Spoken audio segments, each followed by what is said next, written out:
Selamat malam friends, kembali hadir menemani malam kalian di TTM, Time to Motivate bersama saya Indi.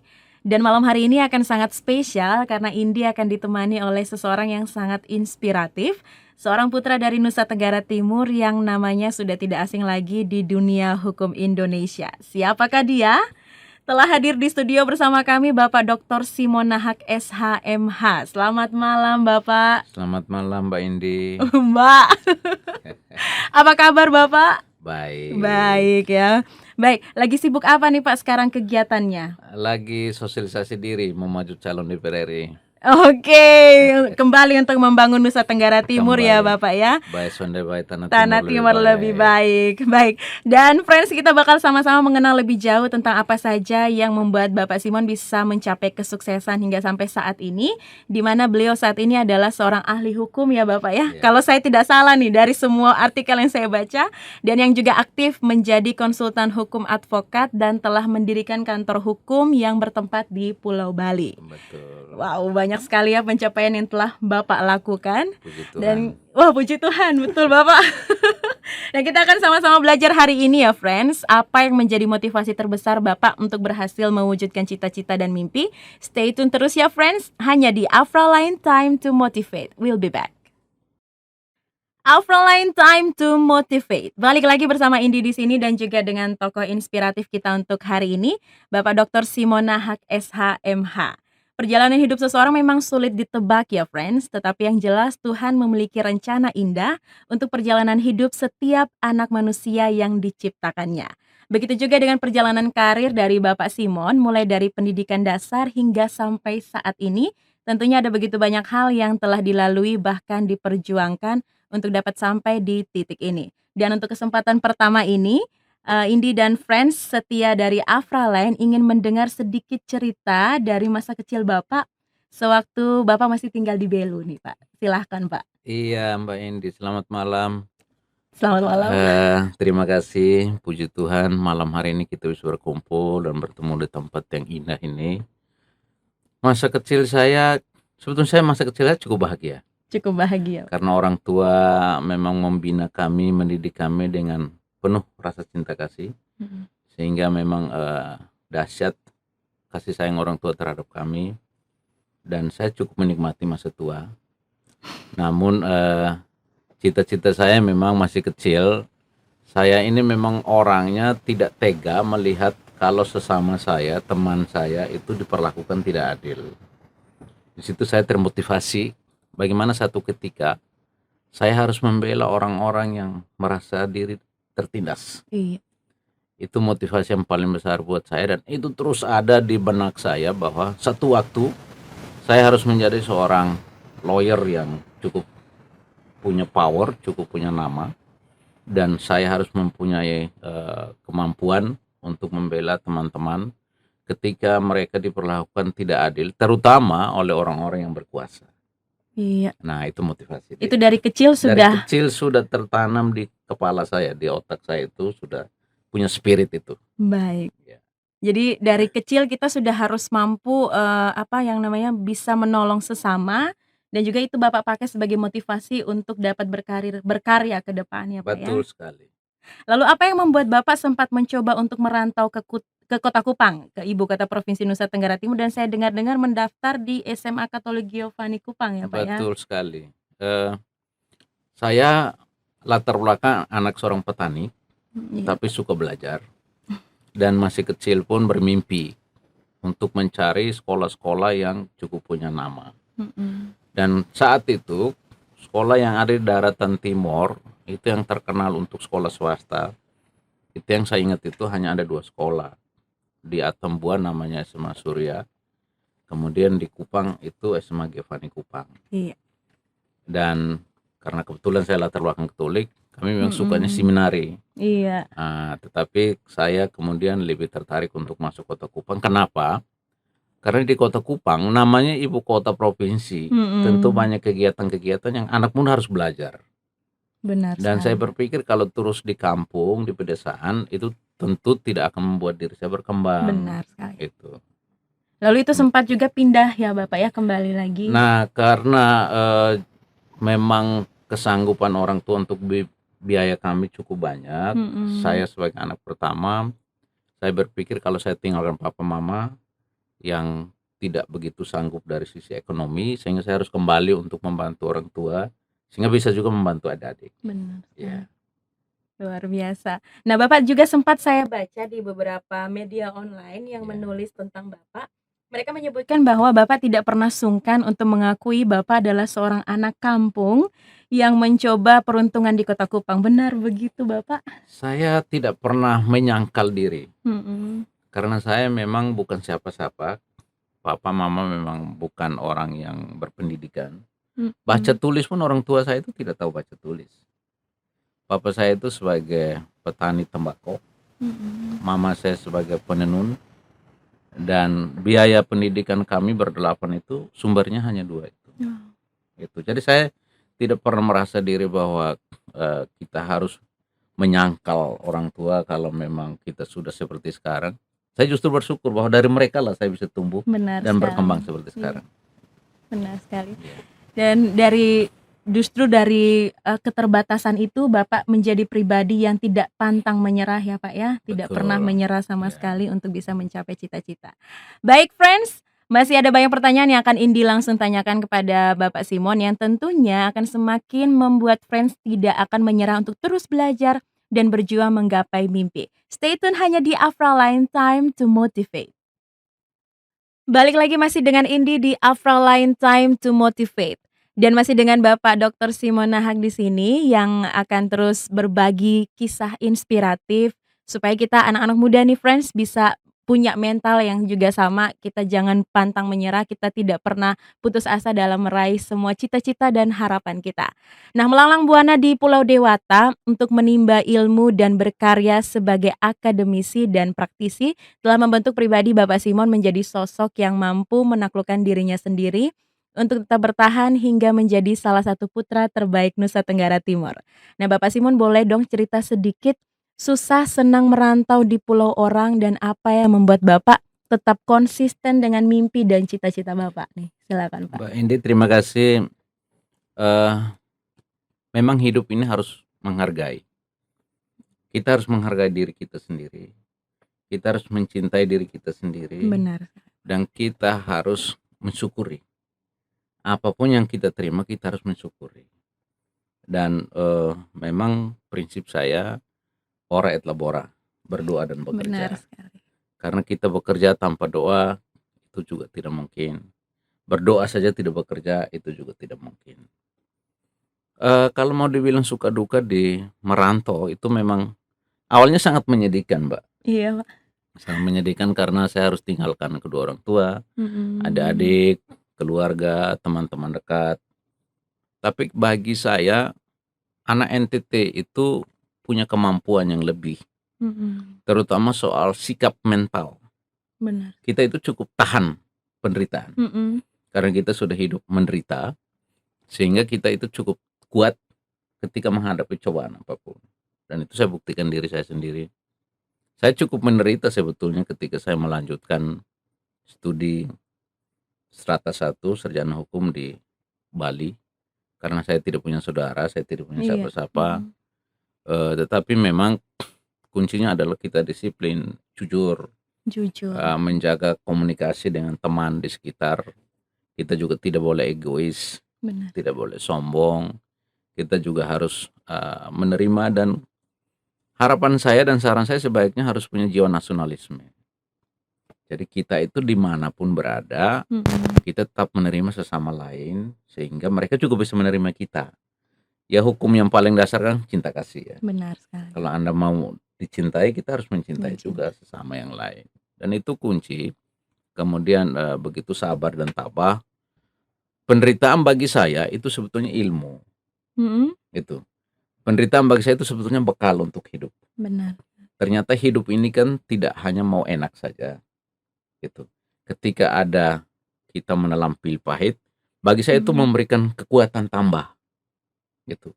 Jangan sampai anak-anak muda itu begitu telan kepahitan sedikit, dengar omongan sedikit kemudian tersinggung lalu kabur Down, dari kabur, jangan iya. itu.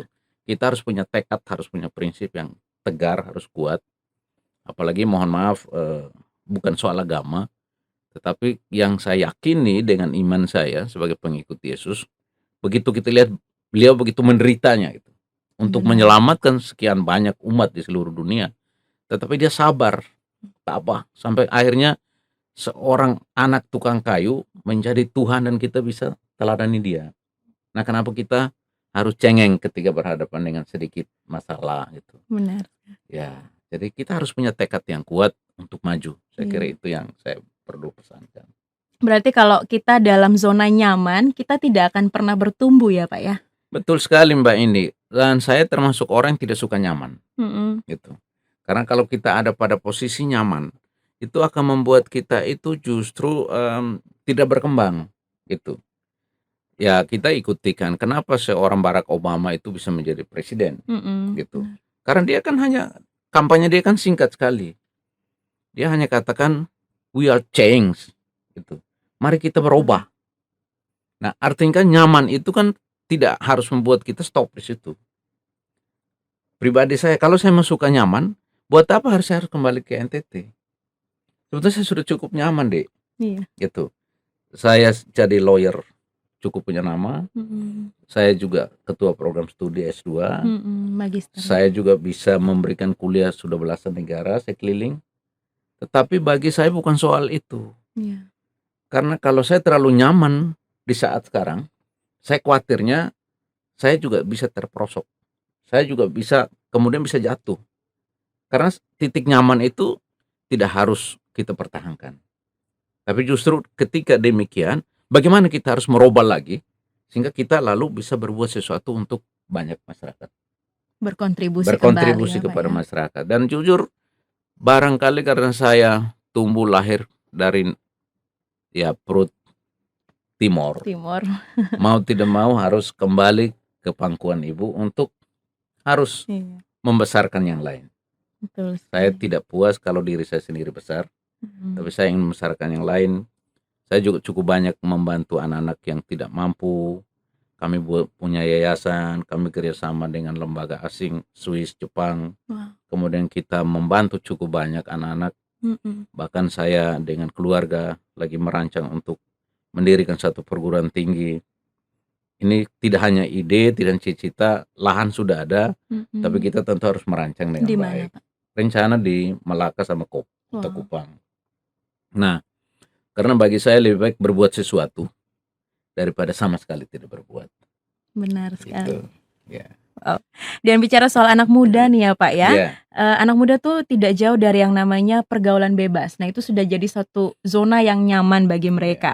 Jadi, kadang lupa dengan tugas bahkan tanggung jawab mereka sebagai seorang pelajar, mahasiswa, ataupun pekerja. Apalagi semasa muda tuh kita sering maunya tuh coba hal-hal baru, Pak, yang kadang dapat menjerumuskan kita kepada sesuatu yang dapat merusak masa depan kita.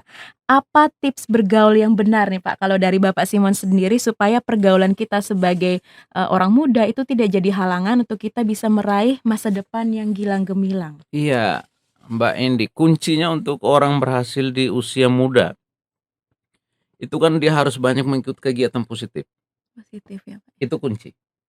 Jadi jangan sampai jadi mahasiswa, kemudian hanya pergi belajar, pulang tidur, besok kuliah lagi, bukan. Mhm mhm mhm. Tapi manfaatkan diri semasa masih muda. Ingat bahwa usia ini kan ada batas, Benar sekali. gitu. Ketika kita menyadari itu, dan kita harus punya target, itu. Saya memang dari dulu bercita-cita, sebelum usia saya sampai 30, saya malah sudah berpikir untuk doktor. Wow. Nah, itu cita-cita yang sangat kosong sebenarnya, karena kan berangkat dari nol. Mmm. Nah, tapi saya punya ambisi seperti itu. Wah, kalau bisa sebelum saya 30 itu sudah doktor. Mhm. Nah, itu memang mimpi keras. Nah, artinya bahwa anak muda itu kalau mau supaya aman, supaya nyaman dan bisa mencapai cita-cita, di usia-usia yang masih sangat stabil itu, masih sangat labil itu, mestinya dia mengisi aktivitas dia dengan kegiatan positif. Contoh, dia kalau kuliah harusnya ikut organisasi-organisasi Mhm, kemahasiswaan, benar. dan dia kalau katakanlah kalau teman di muslim, dia mau jadi pemuda Islam Indonesia umpama, Benar. dia ikuti kegiatan aktivitas-aktivitas yang ekstra, kurikuler sehingga kemudian dia bisa mengisi diri, bisa membenahi Mmm. diri dengan hal-hal positif. Jadi tidak ada hal-hal negatif yang ada di kepalanya dia. Iya, Dia hanya berpikir benar. untuk maju maju maju dan menjadi Betul. orang besar. Jadi Mhm. kita harus punya mimpi. Di usia muda pun harus punya mimpi untuk jadi orang besar. Karena kalau kita tidak punya mimpi, ya tidak mungkin tercapai, Mbak, Benar sekali. itu. Berarti pergaulan itu juga menjadi salah satu, aspek pendukung ya, Pak, ya, dalam Sangat sangat seorang. sangat mendukung. Ketika kita aktif, katakanlah ketika kita mengaktifkan diri di kegiatan di gereja, tidak Mhm. mungkin gereja mengajarkan orang untuk berbuat yang jahat.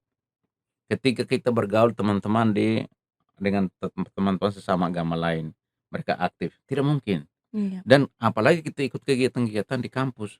Saya jujur kalau nggak ikuti resim mahasiswa dan menjadi komandan Menwa, saya nggak mungkin Wow. menjadi seorang seperti sekarang, itu. Nah, masih mahasiswa, itu saya di semester 3 itu sudah menjadi komandan resim mahasiswa di sana. Kemudian sampai semester 5 karena aktif, saya sudah jadi asisten dosen, Wow. gitu. Jadi orang berkuliah itu orang mikirkan gimana Iya. cari kerja, saya malah semester 5 itu sudah dijadikan Diangkat. dosen, dia diangkat jadi asisten dosen. Benar Ya sekali. karena keaktifan, terus fokus dan punya Fokus, ambisi, punya benar sekali. cita-cita untuk di usia sekian saya harus menjadi seperti ini, ya sehingga ya kita harus punya semangat seperti itu. Jadi semangat menentukan target dan melangkah di dalam rancangan target Rancangan itu itu, menuju pada iya. target itu sendiri ya, Pak, Jadi ya? kan hidup ini kan harus ada strategi, Mhm. bagaimana supaya mencapai itu, lalu pola, bagaimana Yes. mengaturnya supaya tersistem, lalu goal, targetnya saya apa? Mhm, benar Kalau sekali. 3 hal ini diikuti, saya yakin pasti akan menjadi seorang yang sukses. Baik, Pak Simon. Iya. Oke, friends, kita akan masih balik lagi dengan apa saja yang telah diraih oleh Pak Simon dan apa saja yang sudah beliau lakukan setelah menamatkan pendidikannya hanya di Afraline Suara dari Timur. Balik lagi masih dengan Indi di Afraline Time to Motivate. Dan masih dengan Bapak Simon di sini yang akan berbagi kisah dan kunci kesuksesan dalam mewujudkan apa yang menjadi cita-citanya. Nah, balik lagi Bapak Simon seperti yang sudah disebutkan tadi bahwa kehidupan yang Bapak alami itu penuh dengan perjuangan ya Pak ya. Namun dengan tekad dan dukungan dari keluarga, guru, teman-teman, maka Bapak mulai menapaki usaha menuju kesuksesan seperti sekarang ini. Nah, langkah awal apa yang Bapak lakukan sebagai permulaan dari perjuangan Bapak waktu itu? Langkah awal saya, memang saya selalu memulai sesuatu dengan doa. Baik.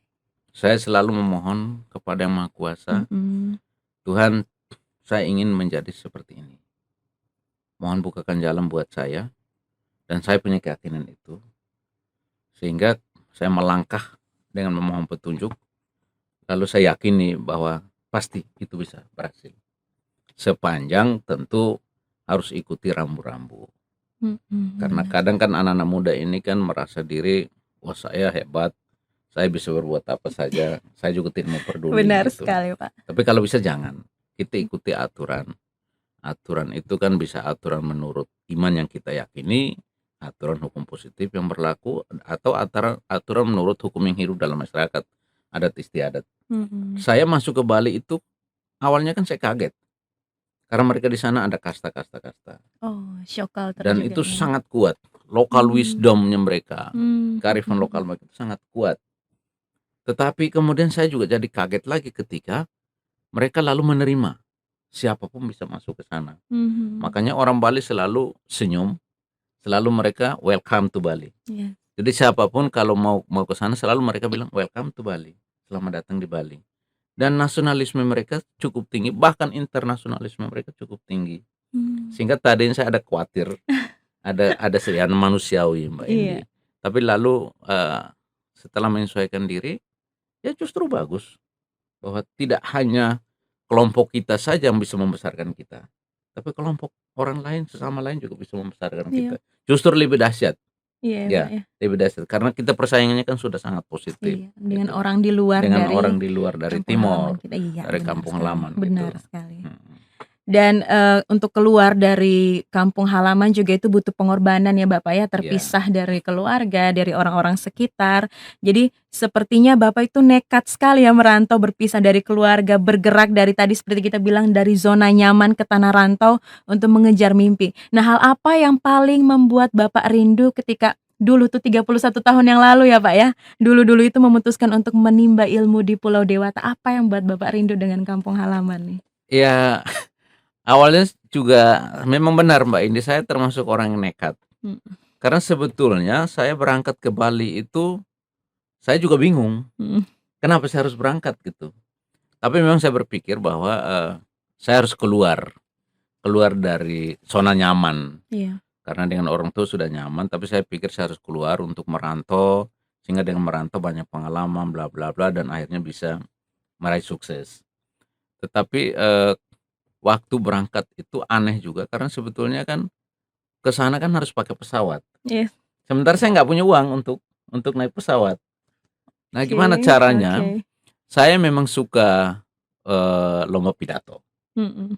Satu waktu, saya atas nama Angkatan Muda Pembaharuan Indonesia dari Kabupaten Belu, Belu. kemudian ikut, kebetulan saya juara satu sampai ke Kupang. Wow. Terus salah satu senior saya di Belu waktu itu, bupatinya, dia bilang, "Anak mau sekolah apa?" Saya bilang, "Saya mau sekolah hukum." "Sekolah aja di Kupang aja." "Oh tidak," tapi saya bilang, "saya harus keluar." Tapi saya nggak punya uang tiket, saya mau orangnya caplos-caplos saja itu. Nah, akhirnya oleh beliau katakan, "Sudah kalau begitu kamu berangkat, saya belikan tiket."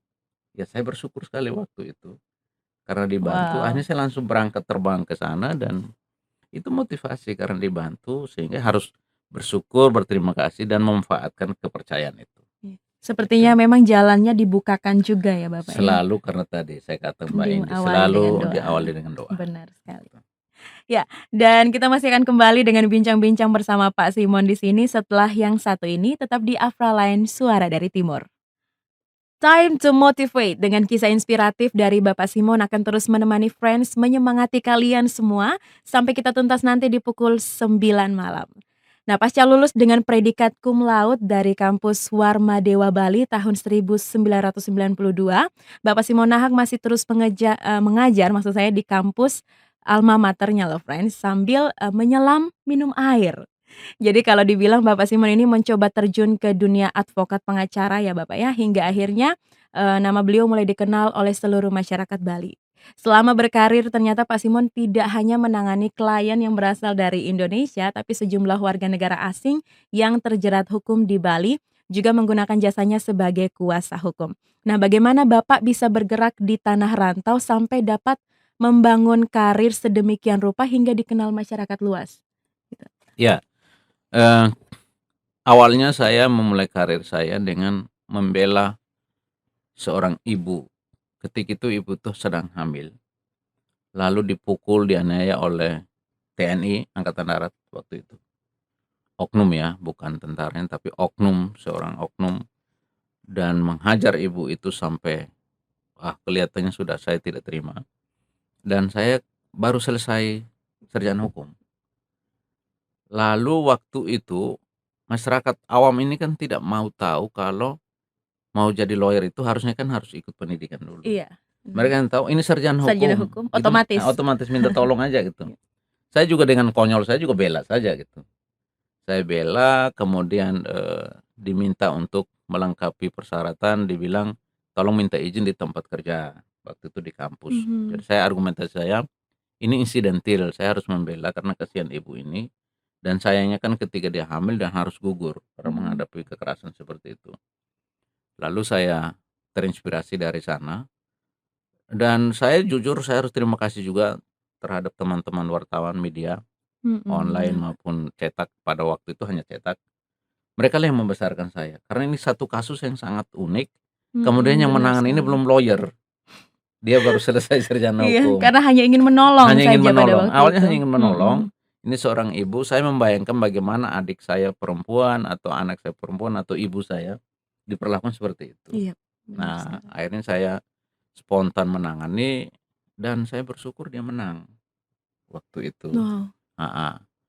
Setelah dia menang, terus kasus, mulai dan saya juga mulai mencari izin praktek untuk menjadi seorang lawyer, demikian juga beberapa anak-anak kita Flowamora yang ada di Bali Bali, juga. yang Mhm, cukup banyak kena kasus, mereka menyanyi sampai malam, pagi, kemudian tidak dibayar, lalu saya juga oh, membantu mereka, memberikan iya. advice, dan itu kan di hotel-hotel. Jadi, dari situ juga saya cukup dikenal, dan ada satu yang lebih heboh itu pembunuhan mutilasi. Media sudah ekspos bahwa ini pembunuhan mutilasi, hukumannya harus seumur hidup bahkan hukuman mati. Tapi saya dengan argumentasi saya membela karena ternyata ceritanya tidak demikian. Mhm. Kemudian dengan argumentasi lalu justru saya bebaskan. Nah itu, banyak sekali dan kasus-kasus di sana, kasus tanah adat yang ya saya sempat menangani satu kasus 160 sekian tanah hektar di sana Mhm. yang cukup fantastis nilainya, tapi saya membela karena untuk membantu masyarakat, supaya masyarakat tidak diusir dari sana. Iya. Saya betul-betul membela mereka, lalu kemudian mereka menang melawan mantan bupati di sana. Wow. Akhirnya beberapa kasus teman-teman orang asing mulai kenal saya, Mhm. ya karena saya juga memang suka dengan bahasa asing. Saya bela orang Jepang, orang Belanda, orang Amerika, orang Inggris, orang Australia, ya macam-macam warga asing yang ada di sana, bahkan kemudian mereka justru simpatik kalau, saya harus membantu mereka. Dan menariknya Mbak ini dari sana juga, saya Mhm. melanjutkan S2 itu bukan dibiayai oleh siapa-siapa, justru oleh Iya. klien saya orang Jepang. Wow. Itu dia mensupport untuk, melanjutkan pendidikan S2, karena bagi mereka pendidikan itu sangat penting, Iya. gitu. Kemudian saya di S3 pun bukan dibantu oleh siapa-siapa juga, itu klien orang Belanda yang membantu saya untuk lanjutkan Lanjut S2 ke S3 juga. ke S3 sorry, waktu itu ke Brawijaya, Brawijaya Malang ya, Pak, ya? Malang dengan Mhm. studi banding 3 negara, ke Belanda, ke Singapura dan Australia waktu itu. Jadi sebetulnya kita hanya semangat dan mau bekerja dengan tulus, ikhlas, cerdas, dan tuntas. Tuntas ya, Pak, Ya, ya? begitu ceritanya. Jadi dari, inisiatif kecil untuk menolong seorang ibu yang Iya, lemah, yang lemah, kesusahan, betul. dan akhirnya dari mulut ke mulut ini Dari Bapak mulut ke sepertinya. mulut, sampai saya juga sempat menangani beberapa kasus kemari gitu Heeh. karena orang mulai mendengar dan, Mhm. keseriusan. Iya. Saya memang cukup serius kalau menangani kasus, siang malam saya tidak pernah istirahat kalau sudah tangani, karena itu hobi juga, ada bakat, Iya, bergerak dengan passion ya, Pak, ya? passion, dan saya layani dengan cinta kasih. Jadi Benar sekali. harus all out sampai siapapun kalau saya sudah bela dan mereka biasa suka dengan saya, apalagi orang asing. Orang Mhm. asing itu tidak suka, menjadi lawyer itu ibarat pisau bermata dua, itu tidak boleh. Jadi kalau bela mereka sampai habis-habisan. Iya. Itu kita akan dapat apresiasi yang luar biasa, dan itu memang saya buktikan. Sehingga saya memang komitmen, jadi kalau saya sudah bela Mbak Indi, saya jangan diganggu karena saya ndak akan terkecoh Iya. dengan tawaran atau aneh-aneh itu, saya tidak bisa Fokus tipe, ya, Bapak, fokus. ya? Saya Fokus. membela A sampai dengan tuntas, kerjaan harus selesai baru sudah, atau saya sudah tidak sanggup, saya katakan saya tidak bisa lagi, Iya. gitu Mbak. Oke deh. Iya. Nah, untuk friends yang belum terhubung dengan kami Afraline, langsung juga unduh aplikasi kita melalui Play Store di Android Friends dan nikmati beragam program menariknya. Dan kita akan masih kembali lagi dengan banyak kisah inspiratif yang akan Indi tanya-tanya nih sama Bapak Simon yang masih ada di sini. Untuk itu stay tune terus hanya di Afraline Time to Motivate. Selamat malam friends, masih di program kesayangan kita Afraline Time to Motivate. Selama kurang lebih 31 tahun berada di Bali, pernahkah terbersit di pikiran Bapak Ya. untuk melupakan kampung halaman Tanah Timur yang merupakan tempat Bapak menghabiskan masa kecil hingga tamat SMA, Pak? Silahkan. Saya tidak pernah melupakannya. Iya. Eee, saya memang tidak suka melupakan sesuatu, karena selalu terekam, selalu tercatat di pikiran saya, apalagi kampung halaman. Iya. Tidak bisa, bagi saya, mau kita besar sampai dimanapun, mau kemanapun, kita harus ingat tanah kelahiran, Iya. gitu. Mau kita di luar negeri katanya, "Oh, di luar negeri sana paling bagus," saya tetap katakan, Benar. "Baik sonde baik, Mora lebih Pluma baik, moral lebih baik. baik sonde baik, Tanah Timur lebih baik." Benar sekali. Ya, jadi saya tidak akan melupakan, tidak terbersit sedikit pun untuk melupakan kampung halaman, Mbak, tidak. Tidak pernah Iya, ya, Pak, ya? tidak pernah. Lalu apa nih yang, sudah Bapak lakukan, bisa sharing sedikit ataupun yang sedang Bapak rencanakan untuk dapat membangun Nusa Tenggara Timur saat ini? Eee, saya kalau saya mau hitung apa yang saya lakukan, ya sebetulnya cukup banyak. Tetapi kan kita tidak boleh memukul dada. Benar sekali. Apalagi prinsip saya memberi dengan tangan kanan, kalau bisa tangan kiri tidak usah tahu. Mhm, Atau memberi dengan tangan kiri, kalau boleh tangan kanan tidak perlu iya tahu. Tapi kalau ditanya apa yang saya lakukan, saya memang fokus di 3 hal, iya, 3 program yang sejak masih di mahasiswa pun saya sudah lakukan. Jadi, program pertama itu memang saya ingin memberikan bantuan hukum dan konsultasi hukum gratis tetap ya, Pak, ya? kepada siapapun yang ingin Siapa? minta tolong, yang ingin kena masalah, itu saya bersedia untuk melayani, karena saya kebetulan dibesarkan dari profesi itu. Kemudian di bidang pendidikan, saya memang, senang dengan pendidikan karena kata William Shakespeare, "Knowledge is a power."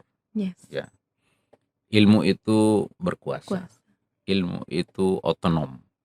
Jadi semakin kita, cerdas, semakin kita mengisi otak kita dengan ilmu pengetahuan khusus pendidikan, Mhm. maka saya terlalu yakin, apalagi anak NTT ini, saya bermimpi kalau satu waktu semua anak-anak NTT kuliah sekolah sampai doktor. Amin. Doktor itu kan ibarat topi. Wah, Topi itu orang mesti pakai di kepala, Mbak, nggak mungkin orang taruh di kaki. mhm. Nah, itu artinya, motivasi saya di dunia pendidikan sudah cukup saya lakukan. Saya masih mahasiswa pun bekerja sambil kuliah, sambil juga membantu teman-teman. Mmm, Itu tidak perlu saya sebutkan nama, cukup banyak yang, karena saya berikan dengan hati. Saya diberikan dengan tulus, jadi saya tidak perlu itu. Nah, selesai pun sampai sekarang, ya saya dan keluarga kami punya yayasan pendidikan, terutama kami membantu anak-anak Timor, anak-anak Flores, anak-anak Alor, anak-anak banyak, anak-anak Rote Sabu, iya, Sumba. Karena kami melihat bahwa hidup ini kan tidak hanya kita menikmati sendiri. Setelah saya perhatikan terutama bagi anak-anak yang orang tuanya meninggal. Bagi anak-anak yang orang tuanya tidak sanggup sama sekali, tapi iya, dia tidak bisa mengenal dunia pendidikan. Kita coba datang ke kampung-kampung, kita lihat lalu kita bawa iya. ke Bali untuk sekolahkan. Dan sekarang sudah ada yang sarjana, sudah banyak yang jadi dokter juga kita sekolahkan. Itu untuk pendidikan. Kemudian kebetulan keluarga, istri, anak juga dokter. Saya juga fokus tentang kesehatan. Kesehatan juga. Kesehatan karena, kesehatan dalam arti luas, kesehatan lingkungan, kesehatan ya manusianya. Mhm. Jadi, kita selalu juga mensupport anak-anak untuk lanjut. Ya saya kembali sedikit, saya juga secara informal kerjasama dengan beberapa perguruan tinggi negeri di Timor untuk, beasiswa. Oh, Nah, itu cukup banyak juga yang kita bantu, walaupun tidak secara tertulis, tapi secara non formal itu kita mendekati dengan para pengambil kebijakan, supaya terhadap anak-anak kita yang di SMA cukup sanggup, cukup mampu, tetapi orang tuanya tidak punya kemampuan finansial, kita bantu untuk, beasiswa bidik misi, bidik beasiswa misi. lain-lain yang selama ini diadakan oleh pemerintah, dan itu sudah cukup cukup banyak yang kita lakukan. Nah, kemudian, saya kebetulan latar belakang anak petani. Pernah. Jadi meskipun hanya 3 program yang saya prioritaskan untuk ke depan, salah satu juga saya selalu memperhatikan kelompok tani, itu memberikan bibit, Bim ya memberikan pupuk, pengadaan air bersih untuk tanam sayur, tanam apa, karena bagi saya itu yang penting untuk bisa memenuhi atau menjawab kebutuhan kebutuhan primer kita. Berarti menolong orang lain itu merupakan hal penting ya, Bapak, ya, yang Ya, juga berguna untuk membentuk karakter kita menjadi orang yang sukses di kemudian hari. ya, Sejatinya goal akhir pendidikan yang telah kita raih harus dapat berguna bagi sesama, khususnya bagi kampung halaman kita. ya, Dan saya pernah dengar pernah baca maksud saya, baca waktu itu di sebuah artikel online, kalau tidak salah Bapak pernah bilang, "Kita cerdas dulu, baru bisa kita mencerdaskan orang lain." ya. Gitu ya, Pak, ya? Betul, karena kalau kita buka pembukaan Resa 45 alinea keempat, itu kan salah satu penegasan di situ adalah mencerdaskan kehidupan bangsa. Benar. Bagaimana saya bisa mencerdaskan adik-adik saya, anak-anak saya, kalau saya sendiri tidak cerdas? bagaimana pula saya bisa membantu teman-teman kalau saya sendiri juga tidak punya kesanggupan apapun untuk membantu. Karena itu kalau ingin membantu yang lain, ya kita juga harus mengukur diri kan. Kita juga harus sanggup dulu, harus mampu dulu, baru bisa membantu. Sehingga katakanlah contoh, saya programkan untuk pendidikan ini untuk anak NTT itu harus. Kenapa? Kita lihat negara yang kecil, Singapura, hebat sekali. Oh, Kenapa itu? hebat sekali. Karena mereka memang SDM-nya yang ditingkatkan, sumber daya manusia yang ditingkatkan. Dan SDM anak-anak NTT ini cukup bagus, gitu. Mereka seperti tadi saya katakan, sebetulnya anak NTT ini mentalnya tuh mental baja, gitu. Kalau dia sudah mau, dia tegas, dia dia agak keras ngotot, saya yakin itu bisa. Karena kita punya mental yang bukan mental tempe, bukan mental untuk mengalah gitu, Oh iya, sebenarnya iya. gitu. Dan, anak-anak NTT juga cukup cerdas, banyak anak-anak yang cerdas. Hanya tinggal bagaimana kita membina, kemudian yang memberikan pembinaan itu kalau bisa juga dia punya skill yang lebih, Benar sekali. sehingga kan bisa menjadi teladan kan untuk bisa diikuti. Katakanlah saya sarankan supaya Mbak ini dan teman-teman kuliah sampai doktor sementara saya hanya tamat SMA. Benar Nah, kan sekali. aneh ini Bapak ini gimana ini bisa suruh orang kuliah sampai dokter sementara dia sendiri tidak, pendidikannya tidak Mhm. cukup. Nah, jadi kalau mau memotivasi yang lain, mau membantu yang lain, ya sebaiknya juga kita harus benahi diri dulu sehingga menjadi contoh, Benar. itu ukurannya. Karena ketika kita melihat contoh itu jadi motivasi Betul, tersendiri ya Pak ya, betul. untuk teladan menjadi lebih baik lagi. Ya. Nah friends, stay tune terus hanya di Afra Line, kami akan kembali setelah yang satu ini. Banyak orang muda selalu acuh tak acuh dengan kemajuan daerah tempat tinggalnya. Tak jarang nih friends, kita selalu tidak peduli mau gubernurnya siapa, wali kotanya siapa juga, kita berpikir itu bukan urusan kita. Nah, dari sikap seperti ini nih yang membuat kita sulit bergerak untuk membangun daerah asal kita.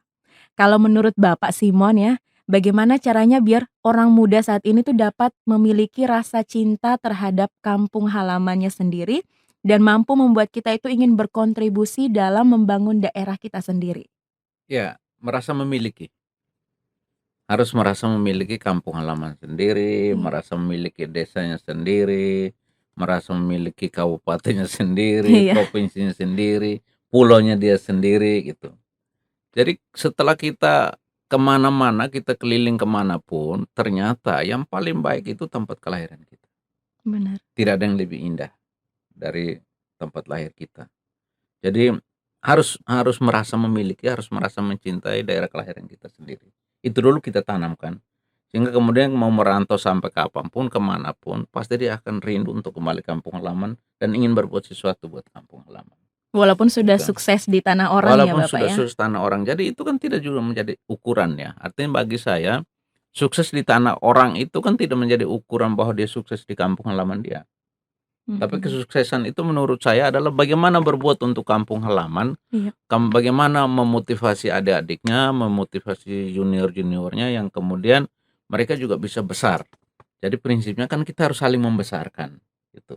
Setelah saya jadi besar, setelah saya jadi pintar, saya punya kewajiban untuk harus membesarkan juga adik-adik. Itu punya kewajiban. Dan kewajiban. dengan hati yang tulus, jangan ada hal-hal yang kurang berkenan itu sebaiknya dihindari. Jadi cintailah, tempat lahir kita sehingga kemudian kita ingin berbuat sesuatu yang lebih dari itu. Kenapa di negeri sana maju, kenapa di sini belum? Ya kita jangan meneriakan kepada orang lain dulu gitu. Cobalah apa yang Anda bisa mampu kontribusi kepada daerahmu. Sekecil apapun Sekecil ya Bapak ya? apapun, berbuatlah yang terbaik untuk daerahmu. Saya terlalu yakin pasti daerah ini akan menjadi besar, akan menjadi terkenal. Dan itu dimulai dari diri Dari kita diri kita sendiri. sendiri, kita tidak bisa teriak orang lain, gitu. Benar. Harus dari diri kita sendiri, dari keluarga kita sendiri. Karena kebanyakan sekarang nih Pak ya, Ya, anak-anak muda tuh lebih sering, justru men-judge pemerintahnya, justru mengatakan, "NTT tuh nanti Tuhan tolong, nanti-nanti," gitu. Kita ya, kebanyakan pesimis duluan daripada bergeraknya gitu, Pak. ya harus optimis. Hidup ini harus optimis. Jangan menyalahkan yang lain, Mhm. ukur diri, gitu. Eee, saya suka pidato. Saya selalu terinspirasi dengan tokoh-tokoh terkenal seperti John F. Kennedy.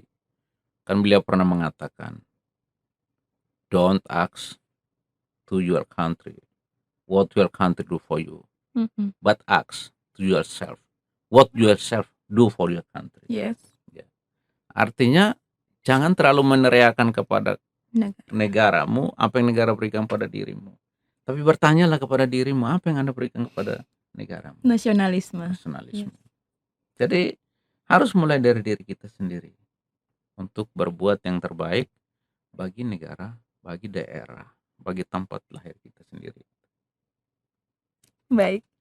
Dan kini Bapak Simon sudah lebih berkomitmen lagi ya Pak ya untuk Ya. membangun Nusa Tenggara Timur, kampung halamannya menjadi lebih baik.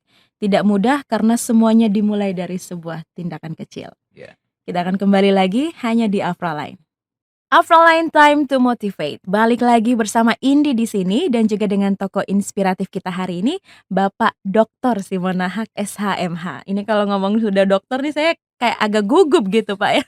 Biasa saja. Mbak. Biasa, santai saja. Santai saja. Nah, kalau tadi kita sudah dengar apa saja yang telah Bapak capai juga yang telah Bapak lakukan untuk NTT. Nah, kalau sekarang nih Indi mau Bapak bagikan apa sih kunci sukses menurut versi dari seorang Simona Haq tuh kunci suksesnya itu apa? Karena kalau mau dilihat awal yang sebenarnya tidak mungkin tetapi oleh kerja keras dan komitmen maka semuanya itu menjadi mungkin bahkan jauh melebihi apa yang berani kita impikan. Apa kunci kesuksesan sekali lagi menurut seorang Simona Haq? Ya, kembali kepada diri kita. Sekarang Mbak Indi dengan teman-teman itu mau sukses apa tidak? Mau Pak? Ya, kalau mau harus katakan bisa. Itu. Jadi harus mengatakan bisa. Apapun, sulit model apapun, tantangan model apapun, jawabnya bisa. Apakah saudara bisa mengatasi kesulitan ini? Bisa. Apakah saudara berutang bisa melunasi? Bisa. Gitu. Nanti belakangan diurus. Tapi asal harus punya tekad, punya kemauan dulu gitu. Kalau tanpa itu tidak mungkin. Bagaimana saya seorang anak petani berangkat ke Benar. Bali tanpa modal sama sekali, hanya modal nekat, hanya modal semangat. Semangat. Kemudian sampai di sana bisa bersaing dengan teman-teman yang notabene bukan lagi selevel saya. Iya. Dan saya juga bukan siapa-siapa. Tapi itu tadi, kita harus fokus, kita harus nekat, kita harus punya prinsip dan tentu kita harus katakan sesuatu itu kalau memang berat jangan itu menyerah. Jadi tidak boleh menyerah. Harus berhadapan dengan situasi sulit apapun, tidak boleh menyerah, tidak boleh mengeluh gitu. Tidak boleh banyak keberatan, tidak boleh banyak komplain sana sini, tidak usah gitu. Hadapi dan cari solusi. Manusia yang hebat itu adalah manusia yang memberikan solusi. Iya. Bukan manusia yang lari dari kenyataan, bukan manusia yang lari dari masalah, bukan manusia yang begitu ada masalah lalu dia bingung, dia stres, dia khawatir, tidak usah gitu. Jadi harus punya fokus yang betul-betul konsen untuk menghadapi situasi kondisi apapun dan seperti tadi saya katakan hidup harus punya target. Lalu sasaran terakhir apa? Goalnya itu saya mau jadi apa itu. Kalau saya ingin menjadi seorang pengusaha, ya tekuni dari hal yang sekecil kemudian akan menjadi besar gitu. Tidak boleh menyerah, harus maju terus, apalagi anak muda semangat gitu. Semangat Ya, selalu. harus semangat gitu. Semangat salah juga semangat. Nanti baru kita perbaiki. Nanti gitu. baru belajar Belajar, setiap gitu. apapun belajar ya Pak ya. Dan sedikit lagi nih Indi ingin bertanya menurut Bapak ini kan masih dalam apa namanya keadaan baru selesai ada tes CPNS ya Pak ya Oh, untuk ya. banyak sekali orang muda itu mencoba peruntungan untuk tes CPNS ya dan berharap semoga langsung lulus. Ini Pak, dengan keadaan lowongan yang dibuka itu sedikit, namun yang daftar itu banyak sekali nih Pak. Dan itu dari situ kan Bapak Gubernur kita, Bapak Victor Leskoda juga Ya. mencanangkan untuk semua honorer kalau bisa untuk bisa berwirausaha. Nah, menurut Bapak bagaimana kita bisa keluar dari kan namanya untuk masuk tes CPNS itu kan tujuan dari hampir setiap anak-anak muda tuh Pak, pengennya masuk jadi PNS karena itu nyaman sekali di situ. Nah, ini bagaimana kita bisa mengubah mental dari yang hanya mau jadi PNS tapi juga bisa berwirausaha gitu, Pak? Saya tidak suka PNS. Oh ya, Pak. Saya punya istri PNS, tapi saya sendiri tidak senang jadi PNS. Orang yang gagal itu orang yang ingin dijajah. Orang yang tidak mau jadi orang besar itu adalah orang yang hanya menurut saja, Mmm. tanpa punya kreativitas. Itu sudah ciri khas, sudah tanda-tanda orang itu akan tidak berhasil. Saya kira Bung Victor juga swasta, saya juga swasta. Karena sebetulnya lebih bagus daripada bekerja pada orang, lebih baik Anda menciptakan lapangan kerja dan Anda mempekerjakan orang lain. Yes. Lebih baik Anda menjadi big boss untuk diri sendiri daripada Anda punya big boss orang lain. Lebih baik Anda menjadi kepala kucing daripada jadi ekor macan, Wah, gitu. yes. Akan lebih bagus, akan lebih terhormat karena Anda sudah melayani banyak orang. Ketika Anda punya bisnis, punya usaha, apabila anak-anak muda kompak, bersatu dan membuat satu bisnis, satu usaha yang cukup cukup ya melayani atau memberikan kerja bagi yang lain, itu sudah pekerjaan yang sangat mulia. Kenapa harus menanti saja jadi pegawai negeri? Sebetulnya itu tadi saya katakan ketika Anda menjadi pegawai negeri itu Anda sudah mau supaya kepala Anda, otak Anda, kebebasan Anda dijajah. Ya harusnya bebas, free dari itu, ciptakan lapangan kerjaan. Cukup banyak kok NTT punya potensi, Yap, yap. gitu. Kita punya tanah luas, kita punya laut, kita punya sumber daya alam kita itu cukup, dahsyat Mhm. sekali itu. Kita punya daerah-daerah persawahan, air cukup berlimpah sekarang itu. Iya. Bisa membuat sesuatu yang lebih dari itu. Dan itu bisa menjanjikan juga Dan ya, Pak, sangat ya? menjanjikan, andai kata saya katakan saya kasih satu ide. Andai kata anak-anak muda NTT ini berkumpul dan membuat satu restoran yang cukup terkenal dan dibuat di media online dengan begitu hebat, pemasaran begitu bagus, bisa-bisa karena ingat, Bali ini kan sekarang terkenal karena wisata kuliner. Iya. Bukan hanya dia tidak membatasi diri pada budayanya lagi, tidak pada keindahan alam lagi. Karena dia sudah tahu lama-kelamaan pasti akan bergeser. Bagaimana anak muda di sana menciptakan lapangan kerja dengan membuat masakan-masakan yang cukup enak sehingga orang mesti datang ke sana. Dan saya yakin anak NTT bisa buat itu. Jadi lebih baik menciptakan lapangan pekerjaan daripada menunggu dan ya itu tadi, saya tidak suka anak-anak saya itu, anak NTT itu dijajah dengan harus menjadi pegawai negeri. Benar sekali, Pak, ya. Jadi ini juga bisa jadi, suatu pengharapan yang baru untuk Ya, friends semua mungkin yang sudah, ikut masuk tes CPNS cuman langsung gugur nih di awal-awal, di langkah awal. Tenang saja masih ada banyak sekali kesempatan di luar sana dan juga kita bisa membuka kesempatan kita sendiri dengan membuka lapangan kerja untuk usaha kita sendiri. Oke friends, tetap di Afra Line, suara dari timur di Time to Motivate. Time to Motivate dengan kisah inspiratif dari Bapak Simon yang telah menemani Friends dari tadi nih sampai sekarang kita tiba di jam 9 malam. Nah, berikut kita akan dengarkan ada satu kalimat motivasi Bapak untuk Friends semua yang mendengarkan pada malam hari ini biar kita semua menjadi orang-orang yang semangat dan berani mengejar mimpi kita. ya singkat saja, kalau mau pasti bisa. Kalau mau pasti Ya, bisa. kalau mau pasti bisa. Gambarannya, orang kan selalu mengatakan bahwa hidup ini tergantung garis tangan, tidak. Yes. Kalau hanya garis tangan saja tidak menentukan. Jadi harus ada garis tangan, ada jabat tangan, ada turun tangan, baru tanda tangan, gitu. Oke, yes. Jadi tidak boleh hanya menyerah dengan garis tangan saya sudah begitu, tidak, gitu. Tapi harus ikut campur tangan Tuhan, campur tangan teman, gitu. Turun tangan, turun untuk bekerja, untuk melakukan sesuatu, gitu. Jabat tangan yang sesama supaya kita berdamai dengan siapapun. Iya. Baru hasilnya kita tanda tangan untuk dapat hasil, begitu Wah. ceritanya. Jadi itu sebenarnya rumusnya, Pak, ya? Ya, Rumus dari kesuksesan hidup seorang anak manusia memang seharusnya harus seperti itu. demikian.